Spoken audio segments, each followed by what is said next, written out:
پردے چار ہیں، ایک نہیں چار۔ پہلا پردہ جو ایک پورے کرٹن کی طرح گویا کہ ہمارے پورے معاشرے کے اندر تنا ہوا ہے، وہ سیگریگیشن آف سیکسز، عورتوں اور مردوں کو علیحدہ کرو، مخلوط معاشرت نہ۔ دعوت ولیمہ ہو رہی ہے تو ایک طرف عورتیں ہیں، دوسری طرف مرد ہیں، مخلوط نہیں۔ پہلا پردہ سیگریگیشن، ٹھیک ہے، کوئی کام کرنے کی پابندیاں نہیں ہے، تعلیم حاصل کرنے پر پابندی نہیں ہے، لیکن یہ کہ سیگریگیشن کے ساتھ ہوگا جو بھی معاملہ ہوگا۔ اگلا پردہ کیا ہے کہ عورت گھر سے نکلے تو یا جلباب کے اندر لپٹی ہوئی ہو، اور یا یہ ہے کہ پھر اسی کی ایک شکل بن گئی، وہ لپٹی ہوئی بھی ہو، اپنے چہرے کے اوپر ایک اس کا حصہ پلو لٹکا بھی لے، اسی کی شکل بعد میں برقعے کی شکل میں آ گئی، آسانی ہو گئی۔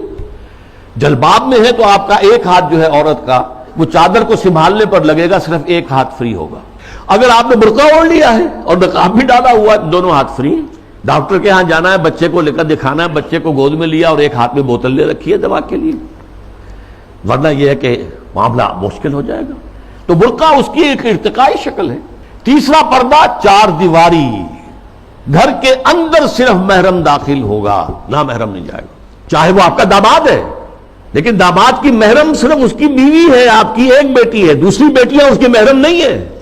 ساس محرم ہے اور آپ کی بیوی آپ کی محرم ہے، وہ اگر آئی ہوئی ہے اپنے میکے میں ٹھیک ہے، لیکن یہ کہ اندر جو دوسری لڑکیاں ہیں وہ نامحرم ہیں، سالیہ جو ہیں وہ تمہاری محرم نہیں ہے۔